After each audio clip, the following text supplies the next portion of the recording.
വിശുദ്ധ പൗലോസ് തിമോത്തിയോസ്യർക്ക് എഴുതിയ ലേഖനം അധ്യായം 5. പെരുമാറ്റക്രമം. നിന്നേക്കാൾ പ്രായമുള്ളവനെ ശകാരിക്കരുത്. അവനെ പിതാവിനെ പോലെയും യുവാക്കന്മാരെ സഹോദരന്മാരെ പോലെയും പ്രായം ചെന്ന സ്ത്രീകളെ മാതാക്കളെ പോലെയും യുവതികളെ നിർമ്മലതയോടെ സഹോദരിമാരെ പോലെയും പരിഗണിച്ച് ഉപദേശിക്കുക. വിധവകളെ കുറിച്ച്. യഥാർത്ഥത്തിൽ വിധവകളായിരിക്കുന്നവരെ ബഹുമാനിക്കുക. എന്നാൽ ഒരു വിധവയ്ക്ക് മക്കളോ മക്കളുടെ മക്കളോ ഉണ്ടെങ്കിൽ അവർ ആദ്യമായി തങ്ങളുടെ കുടുംബങ്ങളോടുള്ള മതപരമായ കർത്തവ്യം എന്താണെന്ന് മനസ്സിലാക്കുകയും തങ്ങളുടെ മാതാപിതാക്കളോടുള്ള കടമകൾ നിറവേറ്റുകയും ചെയ്യട്ടെ. അത് ദൈവത്തിന് മുമ്പേ സ്വീകാര്യമാണ്. ഏകാകിനിയായ ഒരു യഥാർത്ഥ വിധവയാകട്ടെ ദൈവത്തിൽ പ്രത്യാശ അർപ്പിച്ചുകൊണ്ട് അപേക്ഷകളിലും പ്രാർത്ഥനകളിലും ദിനരാത്രങ്ങൾ ചെലവഴിക്കുന്നു. എന്നാൽ സുഖാനുഭവങ്ങളിൽ മുഴുകിക്കഴിയുന്നവൾ ജീവിച്ചിരിക്കുമ്പോൾ തന്നെ മരിച്ചു കഴിഞ്ഞിരിക്കുന്നു. അവർ കുറ്റമറ്റവരാകാതിരിക്കാൻ വേണ്ടി നീ ഇതെല്ലാം അവരെ ഉദ്ബോധിപ്പിക്കുക.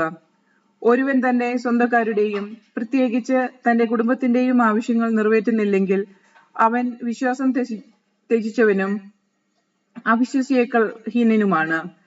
60 വയസ്സിൽ കുറയാതെ പ്രായമുള്ളവളും ഒരുവന്റെ മാത്രം ഭാര്യയായിരുന്നവളുമായ സ്ത്രീയെ മാത്രമേ വിധവകളുടെ ഗണത്തിൽ ചേർക്കാവൂ.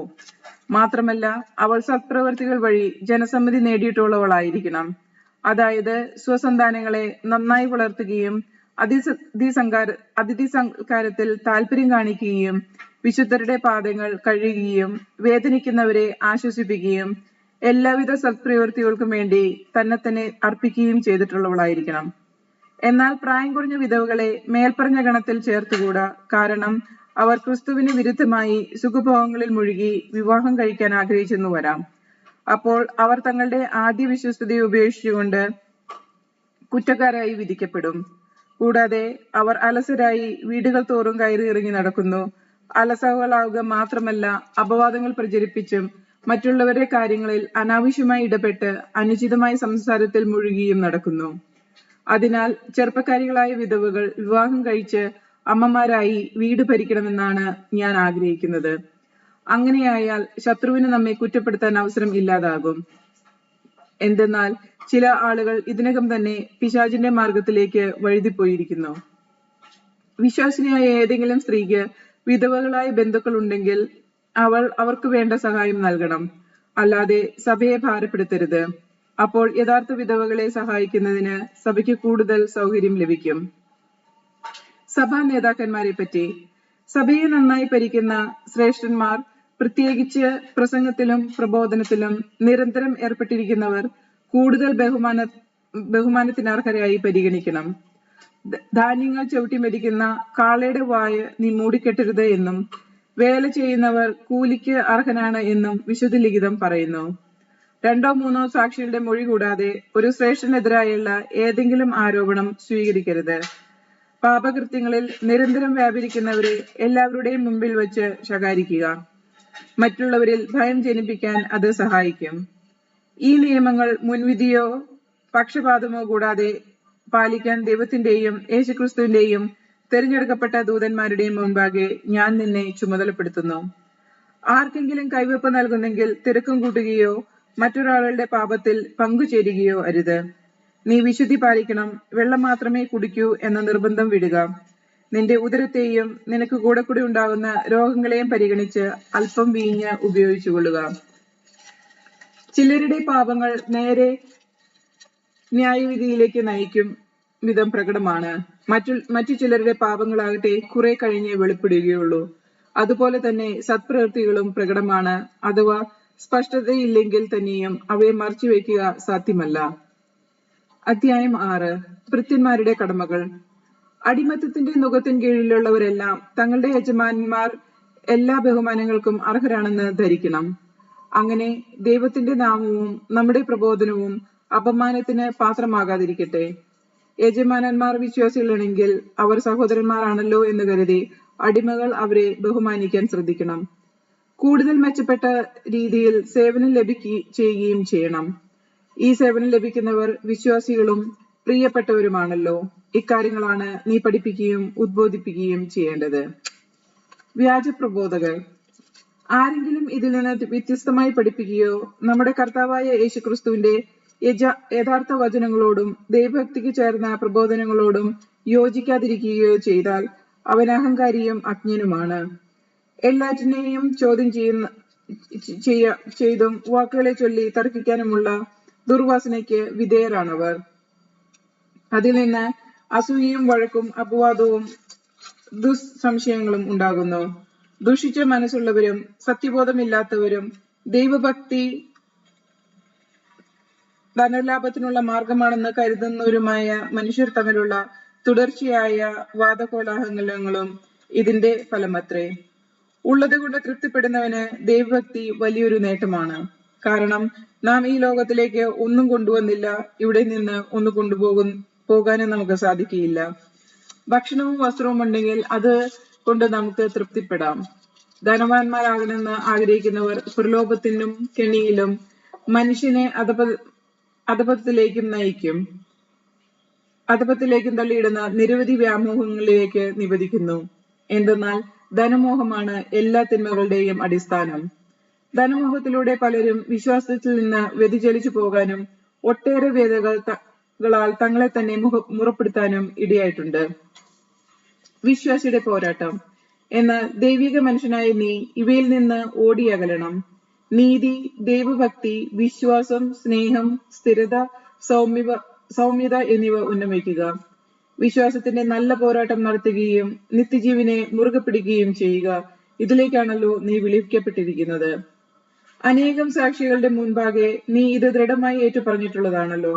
എല്ലാറ്റിനും ജീവൻ നൽകുന്ന ദൈവത്തെയും പന്തിയോസ് പീലാത്തോസിന്റെ മുൻപിൽ സത്യത്തിന് സാക്ഷ്യം നൽകിയ യേശുക്രിസ്തുവിന്റെയും സന്നിധിയിൽ നിന്നോട് ഞാൻ കൽപ്പിക്കുന്നു. കർത്താവായ യേശുക്രിസ്തു പ്രത്യക്ഷപ്പെടുന്നതുവരെ പ്രമാണങ്ങളെല്ലാം നിഷ്കളങ്കമായും അന്യൂനമായും നീ കാത്തു സൂക്ഷിക്കണം. വാഴ്ത്തപ്പെട്ടവനും ഏക പരമാധികാരിയും രാജാക്കന്മാരുടെ രാജാവും പ്രഭുക്കളുടെ പ്രഭുവുമായ ദൈവം യഥാകാലം ഇത് വെളിപ്പെടുത്തി തരും. അവിടുന്ന് മാത്രമാണ് മരണമില്ലാത്തവൻ. അപ്രാപ്യമായ പ്രകാശത്തിൽ വസിക്കുന്ന അവിടുത്തെ ഒരുവനും കണ്ടിട്ടില്ല, കാണുക സാധ്യവുമല്ല. സ്തുതിയും അനന്തമായ ആധിപത്യവും അവിടുത്തേക്കുള്ളതാണ്. ആമേൻ. ഈ ലോകത്തിന്റെ ധനവാന്മാരോട് ഔദിത്യം ഉപേക്ഷിക്കാനും തങ്ങളുടെ പ്രതീക്ഷകൾ അനിശ്ചിതമായ സമ്പത്തിൽ വയ്ക്കാതെ അവയെല്ലാം നമുക്ക് അനുഭവിക്കാൻ വേണ്ടി ധാരാളമായി നൽകിയിട്ടുള്ള ദൈവത്തിന് അർപ്പിക്കാനും നീ ഉദ്ബോധിപ്പിക്കുക. അവർ നന്മ ചെയ്യണം, സത്പ്രവൃത്തിയിൽ സമ്പന്നരും വിശാല മനസ്കരും ഉദാരമതികളുമായിരിക്കുകയും വേണം. അങ്ങനെ യഥാർത്ഥ ജീവൻ അവകാശമാക്കുന്നതിൽ അവർ തങ്ങളുടെ ഭാവിക്കും ഭദ്രമായ അടിത്തറ പണിയട്ടെ. അല്ലയോ തിമോഥെയോസേ, നിന്നെ പരിമരിച്ചിട്ടുള്ളത് നീ കാത്തു സൂക്ഷിക്കുക. അധാർമികമായ വ്യർത്ഥ ഭാഷണത്തിൽ നിന്നും വിജ്ഞാനാഭാസത്തിന്റെ വൈരുദ്ധ്യത്തിൽ നിന്നും ഒഴിഞ്ഞു മാറുക. ഇവയെ അംഗീകരിക്കുക മൂലം ചിലർ വിശ്വാസത്തിൽ നിന്ന് തീർത്തും അകന്നു പോയിട്ടുണ്ട്. ദൈവത്തിന്റെ കൃപ നിന്നോടുകൂടെ ഉണ്ടായിരിക്കട്ടെ. തിമോഥെയോസിന് എഴുതിയ രണ്ടാം ലേഖനം. അഭിവാദനം. യേശുക്രിസ്തുവിനോടുള്ള ഐക്യം വഴി ലഭിക്കുന്ന ജീവനെ സംബന്ധിക്കുന്ന വാഗ്ദാനം അനുസരിച്ച് ദൈവഹിതത്താൽ യേശുക്രിസ്തുവിന്റെ അപ്പസ്തോലനായ പൗലോസ് ശ്രേഷ്ഠപുത്രനായ തിമോഥെയോസിന് പിതാവായ ദൈവത്തിൽ നിന്നും നമ്മുടെ കർത്താവായ യേശുക്രിസ്തുവിൽ നിന്നും കൃപയും കാരുണ്യവും സമാധാനവും. വിശ്വസ്തനായിരിക്കുക. രാവും പകലും എന്റെ പ്രാർത്ഥനകളിൽ ഞാൻ സദാ നിന്നെ സ്മരിക്കുമ്പോൾ എന്റെ പിതാക്കന്മാർ ചെയ്തതുപോലെ നിർമ്മല മനസാക്ഷിയോടുകൂടെ ഞാൻ ആരാധിക്കുന്ന ദൈവത്തിന് നന്ദി പറയുന്നു. നിന്റെ കണ്ണീരിനെ പറ്റി ഓർക്കുമ്പോഴൊക്കെ നിന്നെ ഒന്ന് കണ്ട് സന്തോഷഭരിതനാക്കാൻ ഞാൻ അതിയായി ആഗ്രഹിക്കുന്നു. നിന്റെ നിർവാജ്യമായ വിശ്വാസം ഞാൻ അനുസ്മരിക്കുന്നു. നിന്റെ വലിയമ്മയായ ലോവീസിനും അമ്മയായ എവുനെക്കിനും ഉണ്ടാകുന്ന വിശ്വാസം ഇപ്പോൾ നിനക്കുമുണ്ടെന്ന് എനിക്ക് ബോധ്യമുണ്ട്. എന്റെ കൈവയ്പിലൂടെ നിനക്ക് ലഭിച്ചിരിക്കുന്ന ദൈവിക വരം വീണ്ടും ഉജ്ജ്വലിപ്പിക്കണമെന്ന് ഞാൻ നിന്നെ അനുസ്മരിപ്പിക്കുന്നു. എന്തെന്നാൽ ഭീരുത്വത്തിന്റെ ആത്മാവിനെയല്ല ദൈവം നമുക്ക് നൽകിയത്, ശക്തിയുടെയും സ്നേഹത്തിന്റെയും ആത്മനിയന്ത്രണത്തിന്റെയും ആത്മാവിനെയാണ്. നമ്മുടെ കർത്താവിന് സാക്ഷ്യം നൽകുന്നതിൽ നീ ലജ്ജിക്കരുത്. അവന്റെ തടവുകാരനായ എന്നെ പ്രതിയും നീ ലജ്ജിതനാകരുത്. ദൈവത്തിന്റെ ശക്തിയിൽ ആശ്രയിച്ചുകൊണ്ട് അവന്റെ സുവിശേഷത്തെ പ്രതിയുള്ള ക്ലേശങ്ങളിൽ നീയും പങ്കുവഹിക്കുക. അവിടുന്ന് നമ്മെ രക്ഷിക്കുകയും വിശുദ്ധമായ വിളിയാൽ നമ്മെ വിളിക്കുകയും ചെയ്തിരിക്കുന്നു. അത് നമ്മുടെ പ്രവൃത്തികളുടെ ഫലമായിട്ടല്ല, അവിടുന്ന് സ്വന്തം ഉദ്ദേശത്തെ മുൻനിർത്തിയും യുഗങ്ങൾക്ക് മുൻപ് യേശുക്രിസ്തുവിൽ നമുക്ക് നൽകിയ കൃപയും അനുസരിച്ചാണ്. ഈ കൃപാവരം നമ്മുടെ രക്ഷകനായ യേശുക്രിസ്തുവിന്റെ ആഗമനത്തിൽ നമുക്ക് പ്രതീക്ഷീഭവിച്ചിരിക്കുന്നു. അവർ മരണത്തെ ഇല്ലാതാക്കുകയും തന്റെ സുവിശേഷത്തിലൂടെ ജീവനും അനശ്വരതയും വെളിപ്പെടുത്തുകയും ചെയ്തിരിക്കുന്നു. ഈ സുവിശേഷത്തിന്റെ പ്രഘോഷകനും അപ്പസ്തോലനും പ്രബോധകനുമായി ഞാൻ നിയമിതനായിരിക്കുന്നു. ഇക്കാരണത്താലാണ് ഞാൻ ഇപ്പോൾ ഇവയെല്ലാം വഹിക്കുന്നത്. ഞാൻ അതിൽ ലജ്ജിക്കുന്നില്ല. എന്തെന്നാൽ ആരിലാണ് ഞാൻ വിശ്വാസം അർപ്പിച്ചിരിക്കുന്നതെന്ന് എനിക്കറിയാം. എന്നെ ഭരമേൽപ്പിച്ചിരിക്കുന്നവരെയെല്ലാം ആ ദിവസം വരെയും ഭദ്രമായി കാത്തു സൂക്ഷിക്കാൻ അവന് കഴിയുമെന്നും എനിക്ക് പൂർണ്ണ ബോധ്യമുണ്ട്. നിന്നിൽ നിന്ന് കേട്ടിട്ടുള്ള നല്ല പ്രബോധനങ്ങൾ യേശുക്രിസ്തുവിലുള്ള വിശ്വാസത്തിലും സ്നേഹത്തിലും നീ അനുസരിക്കുക, മാതൃകയാക്കുക. നിന്നെ ഏൽപ്പിച്ചിരിക്കുന്ന നല്ല നിക്ഷേപങ്ങൾ നമ്മിൽ വസിക്കുന്ന പരിശുദ്ധാത്മാവിന്റെ ശക്തിയാൽ കാത്തു സൂക്ഷിക്കുക. ഏഷ്യയിൽ നിന്നുള്ളവരെല്ലാം എന്നെ ഉപേക്ഷിച്ചെന്ന് നിനക്കറിയാമല്ലോ. ഫിഗലോസും ഹെർമോഗനോസും അവരിൽ ഉൾപ്പെടുന്നു. ഒനേസിഫോറസിന്റെ കുടുംബത്തിന്റെ മേൽ കർത്താവ് കാരുണ്യം ചൊരിയട്ടെ. എന്തെന്നാൽ അവൻ പലപ്പോഴും എന്നെ ആശ്വസിപ്പിച്ചിട്ടുണ്ട്. എന്റെ ചങ്ങലകളെ പറ്റി അവൻ ലജ്ജിച്ചിട്ടില്ല. അവൻ റോമായിലെത്തിയപ്പോൾ എന്നെപ്പറ്റി ആകാംക്ഷപൂർവം അന്വേഷിക്കുകയും എന്നെ കാണുകയും ചെയ്തു.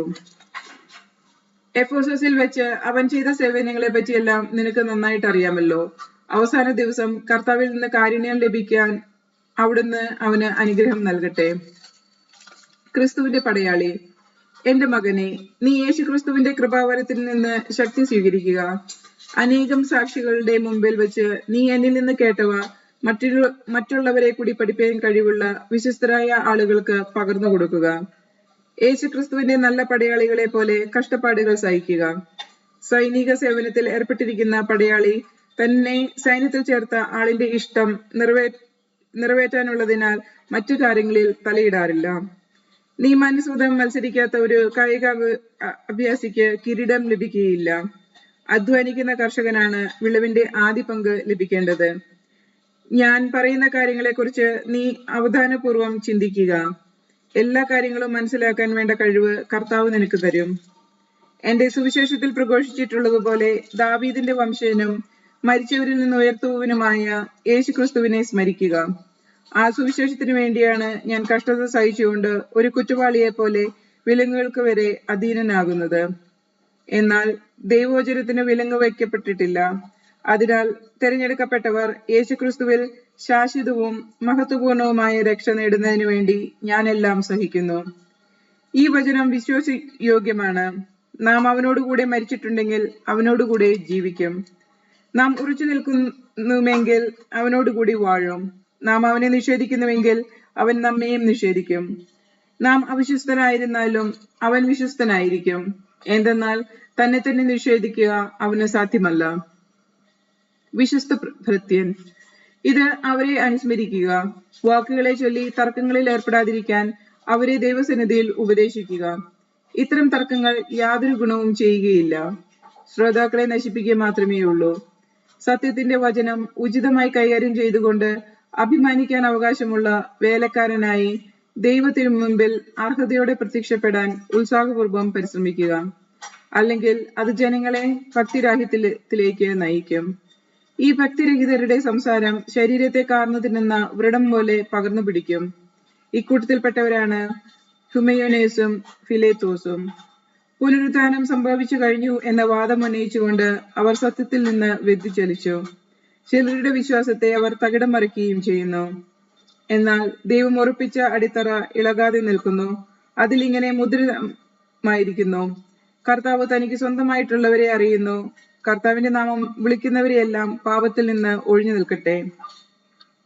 ഒരു വലിയ ഭവനത്തിൽ സ്വർണം കൊണ്ടും വെള്ളി കൊണ്ടും തീർത്ത പാത്രങ്ങൾ മാത്രമല്ല, മരം, മണ്ണ് ഇവ കൊണ്ട് തീർത്തവയും ഉണ്ടായിരിക്കും.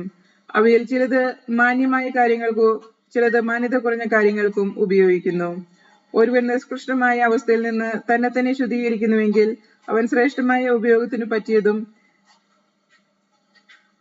ഗ്രഹനാഥന് പ്രയോജനകരവും ഏതൊരു നല്ല കാര്യത്തിനും ഉപയോഗയോഗ്യവുമായ വിശുദ്ധ പാത്രങ്ങളാകും. അതിനാൽ യുവസഹജമായ മോഹങ്ങളിൽ നിന്ന് ഓടി അകലുക. പരിശുദ്ധ ഹൃദയത്തോടെ കർത്താവിനെ വിളിക്കുന്നവരോട് ചേർന്ന് നീതി, വിശ്വാസം, സ്നേഹം, സമാധാനം എന്നിവയിൽ ലക്ഷ്യം വെക്കുക. മൂഢവും ബാലിശവുമായ വാദിപ്രതിവാദങ്ങളിൽ ഏർപ്പെടരുത്. അവ കലഹങ്ങൾക്കിടയാകുമെന്ന് നിനക്കറിയാമല്ലോ. കർത്താവിന്റെ ദാസൻ കലഹപ്രിയനായിരിക്കരുത്. എല്ലാവരോടും സൗമ്യതയുള്ളവനും യോഗ്യനായ അധ്യാപകനും ക്ഷമാശീലനുമായിരിക്കണം. എതിർക്കുന്നവരെ അവൻ സൗമ്യതയോടെ തിരുത്തണം. സത്യത്തെക്കുറിച്ചുള്ള പൂർണ്ണ ബോധ്യത്തിലേക്ക് മടങ്ങി വരാൻ ഉതകുന്ന അനുതാപം ദൈവം അവർക്ക് നൽകിയെന്ന് വരാം. പിശാച് തന്റെ ഇഷ്ടനിർവഹണത്തിനു വേണ്ടി അവരെ അടിമകളാക്കിയിട്ടുണ്ടെങ്കിൽ അവർ സുബോധം വീണ്ടെടുത്ത് ആ കെണിയിൽ നിന്നും രക്ഷപ്പെട്ടേക്കാം. ദുഷ്ടന്മാരുടെ നാളുകൾ. ഒരു കാര്യം മനസ്സിലാക്കിക്കൊള്ളുക, അവസാന നാളുകളിൽ ക്ലേശപൂർണമായ സമയങ്ങൾ വരും. അപ്പോൾ സ്വാർത്ഥ സ്നേഹികളും ധനമോഹികളും അഹങ്കാരികളും ഗർവിഷ്ഠരും ദൈവഘോഷരും മാതാപിതാക്കളെ അനുസരിക്കാത്തവരും കൃതജ്ഞരും വിശുദ്ധിയില്ലാത്തവരുമായ മനുഷ്യരുണ്ടാകും. അവർ മനുഷ്യത്വമില്ലാത്തവരും ഒന്നിനും വഴങ്ങാത്തവരും അപവാദം പറയുന്നവരും ആത്മനിയന്ത്രണമില്ലാത്തവരും ക്രൂരന്മാരും നന്മയെ വെറുക്കുന്നവരും വഞ്ചകരും എടുത്തുചാട്ടക്കാരും അഹന്തയുള്ളവരും ദൈവത്തെ സ്നേഹിക്കുന്നതിനു പകരം സുഖഭോഗങ്ങളിൽ ആസക്തിയുള്ളവരുമായിരിക്കും. അവർ ഭക്തിയുടെ ബാഹ്യരൂപം നിലനിർത്തിക്കൊണ്ട് അതിന്റെ ചൈതന്യത്തെ നിഷേധിക്കും. അവരിൽ നിന്ന് അകന്നു നിൽക്കുക. അവരിൽ ചിലർ വീടുകളിൽ നുഴഞ്ഞുകയറി ദുർബലകളും പാപങ്ങൾ ചെയ്തു കൂട്ടിയവരും വിഷയാസക്തിയിൽ നയിക്കപ്പെട്ടവരുമായ സ്ത്രീകളെ വശപ്പെടുത്തുന്നു. ഈ സ്ത്രീകൾ ആര് പഠിപ്പിക്കുന്നത് കേൾക്കാൻ തയ്യാറാണ്, എന്നാൽ സത്യത്തെക്കുറിച്ചുള്ള പൂർണ്ണ ജ്ഞാനത്തിൽ എത്തിച്ചേരാൻ അവർക്ക് കഴിയുകയില്ല. യോനാസും യംബ്രസും മോശയെ എതിർത്തതുപോലെ ഈ മനുഷ്യർ സത്യത്തെ എതിർക്കുന്നു. അവർ ദുഷിച്ച മനസ്സുള്ളവർക്കും വിശ്വാസം നിന്ദകരമാണ്. എന്നാൽ അവർ അധികം മുന്നോട്ട് പോവുകയില്ല. മേൽപ്പറഞ്ഞവരുടെ കാര്യത്തിലേക്ക് എന്ന പോലെ അവരുടെ മൗഢ്യം എല്ലാവർക്കും ബോധ്യമാകും. മാതൃകയും ഉപദേശവും. ഞാൻ പഠിപ്പിച്ച സത്യങ്ങളും എന്റെ ജീവിത രീതിയും ലക്ഷ്യവും വിശ്വാസവും ക്ഷമയും സ്നേഹവും സ്ഥൈര്യവും നീ അടുത്തറിഞ്ഞിട്ടുണ്ടല്ലോ. ഞാൻ സഹിച്ച പീഡനങ്ങളും കഷ്ടപ്പാടുകളും അന്ത്യോക്യയിലും ഇക്കോണിയത്തിലും ലിസ്ത്രായിലും എനിക്ക് സഹിക്കേണ്ടി വന്ന മർദ്ദനങ്ങളും നീ മനസ്സിലാക്കിയിട്ടുണ്ട്. അവയിൽ നിന്നെല്ലാം കർത്താവിനെ രക്ഷിച്ചു.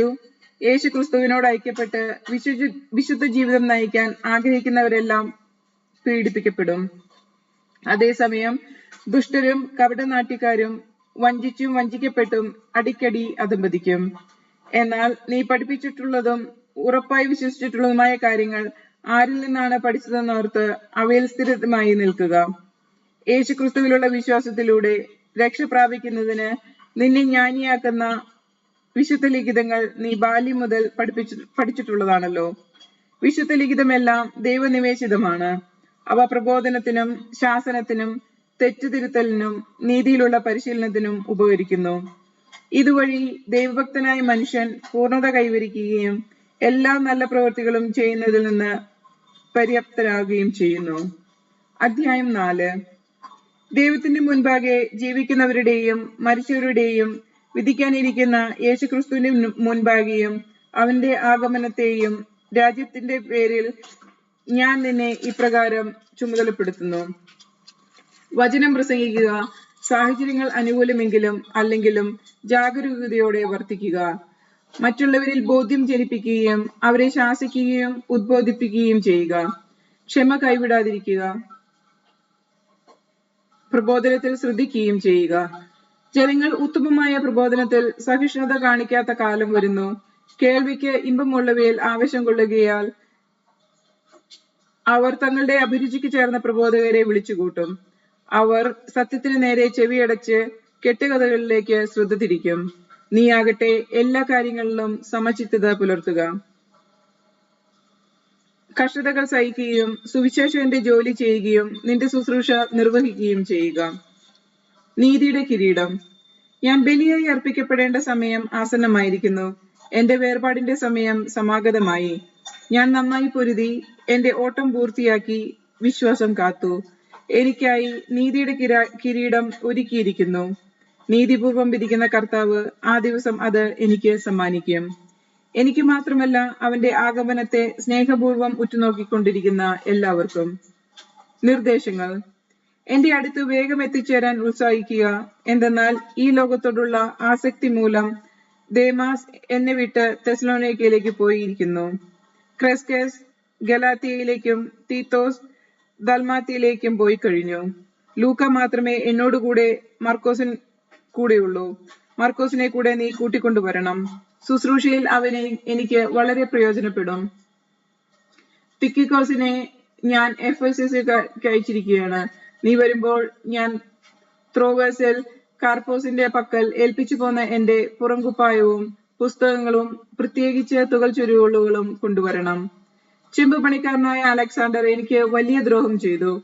കർത്താവ് അവന്റെ പ്രവൃത്തിക്ക് പ്രതിഫലം നൽകും.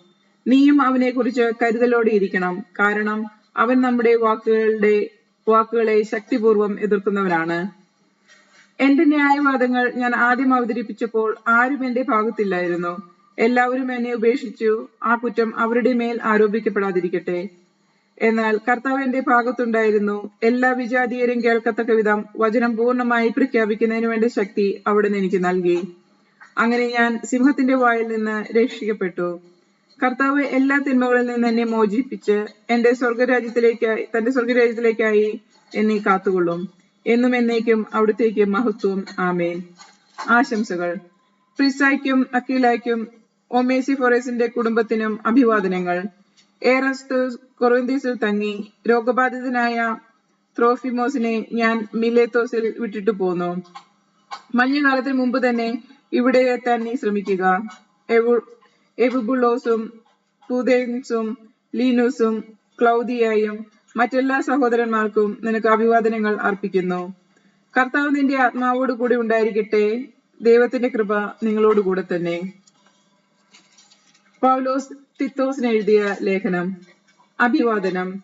ദൈവത്തിന്റെ ദാസനും യേശുക്രിസ്തുവിന്റെ അപ്പോസ്തലനുമായ പൗലോസിൽ നിന്ന് ദൈവം തിരഞ്ഞെടുത്തവരുടെ വിശ്വാസത്തെയും ദൈവഭക്തിക്ക് ചേർന്ന സത്യത്തിന്റെ ജ്ഞാനത്തെയും നിത്യജീവന്റെ പ്രത്യാശയിൽ വർദ്ധിപ്പിക്കപ്പെടുന്നതിനു വേണ്ടി ഞാൻ നിയോഗിക്കപ്പെട്ടിരിക്കുന്നു. ഈ പ്രത്യാശ വ്യാജം പറയാത്തവനായ ദൈവം യുഗങ്ങൾക്ക് മുമ്പ് വാഗ്ദാനം ചെയ്തിട്ടുള്ളതും തക്ക സമയത്ത് തന്റെ വചനത്തിന്റെ പ്രഘോഷണം വഴി വെളിപ്പെടുത്തിയിട്ടുള്ളതുമാണ്. നമ്മുടെ രക്ഷകനായ ദൈവത്തിന്റെ കൽപ്പനകളാൽ ഈ പ്രഘോഷണത്തിന് നിയുക്തനായിരിക്കുന്ന നാം പങ്കുചേർന്ന വിശ്വാസം വഴി യഥാർത്ഥത്തിൽ എന്റെ പുത്രനായ തിത്തോസിന് എഴുതുന്നത്. പിതാവായ ദൈവത്തിനും തന്റെ രക്ഷകനായ യേശുക്രിസ്തുവിനും കൃപയും കാരുണ്യവും സമാധാനവും. ക്രേത്തയിലെ ദൗത്യം. ഞാൻ നിന്നെ ക്രേത്തയിൽ വിട്ടിട്ടു പോന്നത് നീ അവിടത്തെ കുറവുകളെല്ലാം പരിഹരിക്കുന്നതിനും ഞാൻ നിർദ്ദേശിച്ച വിധം എല്ലാ പട്ടണങ്ങളിലും ശ്രേഷ്ഠന്മാരെ നിയമിക്കുന്നതിനും വേണ്ടിയാണ്. ശ്രേഷ്ഠൻ കുറ്റമറ്റ സ്വഭാവമുള്ളവനും ഏകഭാര്യയുടെ ഭർത്താവും ആയിരിക്കണം. അവന്റെ സന്താനങ്ങൾ വിശ്വാസികളും ദുർവൃത്തരെന്നോ അനുസരണയില്ലാത്തവനെന്നോ ദുഷ്കീർത്തി സമ്പാദിച്ചിട്ടില്ലാത്തവരും ആയിരിക്കണം. മെത്രാൻ ദൈവത്തിന്റെ കാര്യസ്ഥൻ എന്ന നിലയ്ക്ക് കുറ്റമറ്റവരായിരിക്കണം. അഹങ്കാരിയോ ക്ഷിപ്രകോപിയോ മദ്യപാനോ അക്രമാസക്തനോ ലാഭക്കൊതിയനോ ആയിരിക്കരുത്. മറിച്ച് അവൻ അതിഥി സൽക്കാരപ്രിയനും നന്മയോട് പ്രതിപത്തിയുള്ളവനും വിവേകിയും നീതിനിഷ്ഠനും പുണ്യശീലനും ആത്മീയ നിയന്ത്രണം പാലിക്കുന്നവനും ആയിരിക്കണം. അന്യൂന്യമായ വിശ്വാസ സംഹിതയിൽ പ്രബോധനം നൽകാനും അതിനെ എതിർക്കുന്നതിൽ ബോധ്യം ജനിപ്പിക്കാനും കഴിയേണ്ടതിന് അവൻ താൻ പഠിപ്പിച്ചറിഞ്ഞ സത്യവചനത്തെ മുറുക്കി പിടിക്കണം. എന്തെന്നാൽ വിധേയത്വമില്ലാത്തവരും അർത്ഥശൂന്യരായി സംസാരിക്കുന്നവരും വഞ്ചകരുമായ ഒട്ടേറെ ആളുകൾ അവിടെയുണ്ട്, പ്രത്യേകിച്ച് പരിച്ഛേദനവാദികൾ. അവരെ നിശബ്ദമാക്കേണ്ടിയിരിക്കുന്നു. നീചമായ ലാഭത്തെ ഉന്നം വെച്ചുകൊണ്ട് പഠിപ്പിക്കാൻ പാടില്ലാത്ത കാര്യങ്ങൾ പഠിപ്പിക്കുന്നത് മുഖേന കുടുംബങ്ങളെ അവൻ ഒന്നാകെ തകിടം മറിക്കുന്നു. അവരുടെ കൂട്ടത്തിൽ ഒരാൾ, അവരുടെ തന്നെ ഒരു പ്രവാചകൻ, ഇപ്രകാരം പറയുകയുണ്ടായി: ക്രേത്തയിലെ ആളുകൾ എല്ലായ്പ്പോഴും നുണയരും ദുഷ്ടമൃഗങ്ങളും അലസരും ഭോജനപ്രിയരുമാണ്. ഈ പ്രസ്താവം സത്യമാണ്. ആയതിനാൽ യഹൂദരുടെ കെട്ടുകഥകൾക്കും സത്യത്തെ നിഷേധിക്കുന്നവരുടെ നിർദ്ദേശങ്ങൾക്കും ചെവി കൊടുക്കാതെ അവർ ശരിയായ വിശ്വാസത്തിൽ ഉറച്ചു നിൽക്കുന്നതിനു വേണ്ടി നീ അവരെ നിർദാക്ഷിണ്യം ശാസിക്കുക.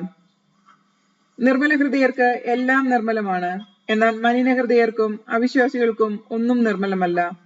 അവരുടെ ഹൃദയം മനസാക്ഷിയും ദുഷിച്ചതാണ്.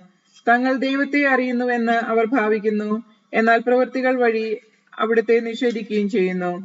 അവർ വെറുക്കപ്പെടേണ്ടവരും അനുസരണയില്ലാത്തവരും ഒരു സത്പ്രവൃത്തിക്കും കഴിവില്ലാത്തവരുമാണ്. നിർദ്ദേശങ്ങൾ: നീ ശരിയായ വിശ്വാസ സംഹിതയുടെ അനുസരിച്ചുള്ള കാര്യങ്ങൾ പഠിപ്പിക്കുക. പ്രായം ചെന്ന പുരുഷന്മാർ മിതത്വം പാലിക്കുന്നവരും ഗൗരവബുദ്ധികളും വിവേകികളും വിശ്വാസത്തിലും സ്നേഹത്തിലും സഹനത്തിലും ദൃഢതയുള്ളവർ ആയിരിക്കാൻ നീ ഉപദേശിക്കുക. പ്രായം ചെന്ന സ്ത്രീകൾ ആദരപൂർവ്വം പെരുമാറുകയും പരദൂഷണം ഒഴിവാക്കുകയും മദ്യപാനത്തിന് അടിമകളാകാതിരിക്കുകയും ചെയ്യാൻ അവരെ ഉപദേശിക്കുക. അവർ നല്ല കാര്യങ്ങൾ പഠിപ്പിക്കട്ടെ. ഭർത്താക്കന്മാരെയും കുട്ടികളെയും സ്നേഹിക്കാനും വിവേകവും ചാരിത്രശുദ്ധിയും കുടുംബജോലികളിൽ താല്പര്യവും ദയാശീലവും ഭർത്താക്കന്മാരോട് വിധേയത്വവും ഉള്ളവരാകാനും യുവതികളെ അവർ പഠിപ്പിക്കട്ടെ. അങ്ങനെ ദൈവവചനത്തെ അപകീർത്തിയിൽ നിന്ന് ഒഴിവാക്കാൻ അവർക്ക് കഴിയും. ഇപ്രകാരം തന്നെ ആത്മനിയന്ത്രണം പാലിക്കാൻ യുവാക്കന്മാരെ ഉദ്ബോധിപ്പിക്കുക. നീ എല്ലാവിധത്തിലും സത്പ്രവൃത്തികൾക്ക് മാതൃകയായിരിക്കുക. നിന്റെ പ്രബോധനങ്ങളിൽ സത്യസന്ധതയും ഗൗരവബോധവും ആരും കുറ്റം പറയാത്ത വിധം നിർദോഷമായ സംസാര രീതിയും പ്രകടമാക്കുക. അങ്ങനെയായാൽ എതിരാളികൾ നമ്മെ പറ്റി ഒരു കുറവും പറയാൻ അവസരമില്ലാത്തതിനാൽ ലജ്ജിക്കും. അടിമകളോട് യജമാനന്മാർക്ക് കീഴ്പ്പെട്ടിരിക്കാനും എല്ലാ കാര്യങ്ങളിലും അവരെ പ്രീതിപ്പെടുത്താനും നിർദ്ദേശിക്കുക. അവർ എതിർത്ത് സംസാരിക്കരുത്, ഒന്നും അപഹരിക്കുകയുമരുത്. എല്ലാ കാര്യങ്ങളിലും നമ്മുടെ രക്ഷനായ ദൈവത്തിന്റെ പ്രബോധനങ്ങൾക്ക് ഭൂഷണമാകത്തക്ക വിധം പൂർണ്ണവും ആത്മാർത്ഥവുമായ വിശ്വസ്തത പുലർത്തണം. എല്ലാ മനുഷ്യരുടെയും രക്ഷയ്ക്കായി ദൈവത്തിന്റെ കൃപ പ്രത്യക്ഷപ്പെട്ടിരിക്കുന്നു. നിർമ്മത്വവും ലൗകിക മോഹങ്ങളും ഉപേക്ഷിക്കാനും ഈ ലോകത്തിൽ സമചിത്തതയും നീതിനിഷ്ഠതയും ദൈവഭക്തിയുമുള്ള ജീവിതം നയിക്കാനും അത് നമ്മെ പരിശീലിപ്പിക്കുന്നു. അതേസമയം നമ്മുടെ മഹോന്നതനായ ദൈവത്തിന്റെയും രക്ഷകനായ യേശുക്രിസ്തുവിന്റെയും മഹത്വം പ്രത്യക്ഷമാകുമ്പോൾ കൈവരാൻ പോകുന്ന അനുഗ്രഹപൂർണമായ പ്രത്യാശയെ നാം കാത്തിരിക്കുകയും ചെയ്യുന്നു.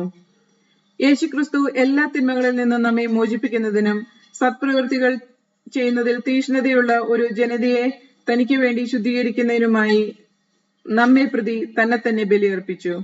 ഇക്കാര്യങ്ങൾ നീ പ്രഖ്യാപിക്കുക. തികഞ്ഞ അധികാരത്തോടെ നീ ജനങ്ങളെ ഉദ്ബോധിപ്പിക്കുകയും ശാസിക്കുകയും ചെയ്യുക. ആരും നിന്നെ അവഗണിക്കാതിരിക്കട്ടെ. അധ്യായം 3. ക്രിസ്തീയ ജീവിതചര്യ. ഭരണകർത്താക്കൾക്കും മറ്റധികാരികൾക്കും കീഴ്പ്പെട്ടിരിക്കാനും അനുസരണമുള്ളവരായിരിക്കാനും സത്യസന്ധമായ ഏതൊരു ജോലിക്കും സന്നദ്ധരായിരിക്കുവാനും നീ ജനങ്ങളെ ഓർമ്മിപ്പിക്കുക. ആരെയും പറ്റി തിന്മ പറയാതിരിക്കാനും കലഹങ്ങളിൽ നിന്ന് ഒഴിഞ്ഞു നിൽക്കാനും സൗമ്യരായിരിക്കുവാനും എല്ലാ മനുഷ്യരോടും തികഞ്ഞ മര്യാദ പ്രകടിപ്പിക്കാനും നീ അവരെ ഉദ്ബോധിപ്പിക്കുക. എന്തെന്നാൽ നാം തന്നെയും ഒരു കാലത്ത് മൂഢന്മാരും അനുസരണമില്ലാത്തവരും തെറ്റായ മാർഗത്തിലൂടെ നയിക്കപ്പെട്ടവരും പലതരം മോഹങ്ങൾക്കും സുഖേച്ഛകൾക്കും അടിമപ്പെട്ടവരും ദ്രോഹബുദ്ധിയിലും അസൂയയിലും ദിവസങ്ങൾ കഴിച്ചവരും മനുഷ്യരാൽ വെറുക്കപ്പെട്ടവരും പരസ്പരം വെറുക്കുന്നവരും ആയിരുന്നു. എന്നാൽ നമ്മുടെ രക്ഷകനായ ദൈവത്തിന്റെ നന്മയും സ്നേഹം നിറഞ്ഞ കാരുണ്യവും വെളിപ്പെട്ടപ്പോൾ അവിടുന്ന് നമുക്ക് രക്ഷ നൽകി. അത് നമ്മുടെ നീതിയുടെ പ്രവൃത്തികൾ കൊണ്ടല്ല, പിന്നെയോ അവിടുത്തെ കാരുണ്യം മൂലം പരിശുദ്ധാത്മാവിൽ അവിടുന്ന് നിർവഹിച്ചു പുനർജീവനത്തിന്റെയും നവീകരണത്തിന്റെയും സ്നാനത്താലത്രേ. ദൈവം നമ്മുടെ രക്ഷകനായ യേശുക്രിസ്തുവിലൂടെയാണ് പരിശുദ്ധാത്മാവിനെ നമ്മുടെ മേൽ സമർത്ഥമായി വർഷിച്ചത്. അവിടുത്തെ കൃപാവരത്താൽ നാം നീതീകരിക്കപ്പെടുന്നതിനും നിത്യജീവനെ പറ്റിയുള്ള പ്രത്യാശയിൽ നാം അവകാശികളാകുന്നതിനു വേണ്ടിയാണ് ഇങ്ങനെ ചെയ്തത്. ഇപ്പറഞ്ഞത് സത്യമാണ്.